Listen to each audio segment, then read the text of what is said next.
Às vezes a gente se depara com algumas descobertas que parecem literalmente impossíveis. E o nosso assunto de hoje começou assim, lá em 1901. Um grupo de mergulhadores gregos estava no mar procurando esponjas e acabou esbarrando nos destroços escuros de um naufrágio. Quando trouxeram um objeto super estranho, todo corroído para a superfície, nossa, ninguém, mas ninguém mesmo fazia ideia de que aquilo ia reescrever completamente a história da engenharia. A gente está falando de um artefato que deixou os historiadores de queixo caído, desafiando absolutamente tudo o que se achava que sabia sobre o desenvolvimento tecnológico da humanidade. Mas o que mais choca nisso tudo é a linha do tempo. Esse dispositivo, que é incrivelmente avançado, foi criado entre 150 e 100 antes da Era Comum. Vamos colocar isso em perspectiva. Não é uma invenção da Revolução Industrial. É uma máquina de mais de 2 milênios atrás. Encontrar uma tecnologia desse nível na antiguidade é meio que achar pedaços de uma nave espacial escondidos num castelo medieval. E foi exatamente esse salto gigantesco no tempo que atordoou totalmente a comunidade científica. E é aí que chegamos à verdadeira bomba histórica da nossa análise. Esse objeto antigo é considerado por praticamente todo mundo como o primeiríssimo computador da história humana. Mas claro, a gente precisa dar uma ajustada no que significa a palavra computador aqui.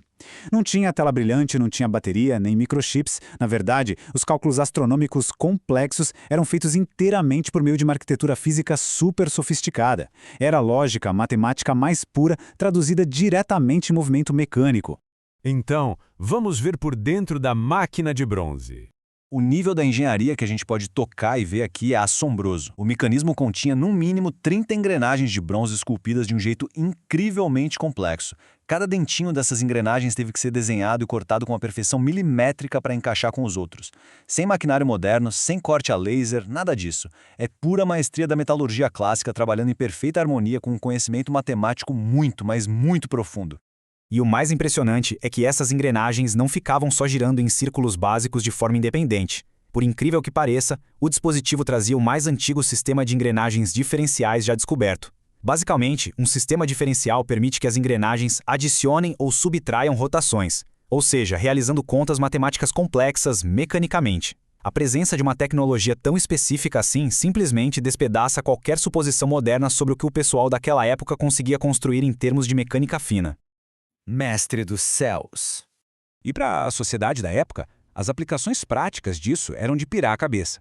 O mecanismo deixava os operadores preverem eclipses com muita antecedência e rastrear as posições exatas dos planetas.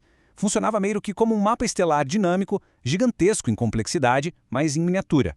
E olha que fascinante, a máquina até agendava os jogos atléticos. Ela sincronizava a riquíssima agenda cultural da antiguidade com os eventos do cosmos. Sem dúvida alguma, era o epicentro absoluto da ciência no mundo antigo.